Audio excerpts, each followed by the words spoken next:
Hello folks, this is Skip Doty with Quack Wacker Duck Calls. This CD is designed to teach you the basic fundamentals on how to blow your duck call. I will also be teaching you how to take care of your call along with the proper techniques and air control. If you will pay close attention to the details of blowing a duck call, you will quickly learn to be one of the best in your group. Duck call operation is all about air control. If you learn how to control your air, you will be able to make any sound you want. But I gotta be honest here, it's gonna take some practice. Anything you want to learn how to do well takes practice. It's all about teaching your tongue and throat muscles what you want them to do on demand. It's called muscle memory, and it isn't much different than a football player or people in other sports who practice the fundamentals. They do it every day to become the best at what they do. It's just not near as physically demanding, but it will take time and patience, so don't get discouraged. Because anyone who has a will can learn to be a great duck caller. Let's get on to the details. Let's start with the parts of the duck call. And remember folks, this is all about the basics, so bear with me on some of the details, as a lot of you will already know what each part is. But for those that don't, these are the different parts of a duck call.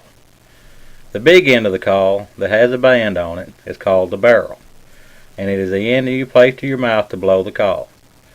The smaller end is called the insert, and is the part that holds the reed and the cork, and is what makes all the sound of the call. If you pull your call apart, you will be able to see the reed and the cork retainer that holds the reed in place. Always remember that after blowing your call, you will need to keep it clean. I've had guys call me up after blowing a call for a month or so and say it all of a sudden started to stick on them. 99% of the time, this is caused by saliva residue buildup. Not all, mind you. Sometimes we just don't hit everything just right and it happens. But with every Quack Wacker call, you got a lifetime guarantee, and we will take care of any problem that arises, as well as retune your call anytime that you like. If you send your call back to us to have it retuned, all we ask is for $6 for return shipping and handling. I recommend after blowing your call, you take it apart, lift the reed slightly and run warm water over the soundboard and under the reed to wash off any residue. Leave it apart and let it dry out. This will keep your call in good operating condition and ready to go when you need it. Some folks, when they begin blowing a call, have a tendency to blow a lot of saliva into the call, and that will eventually cause any call to stick.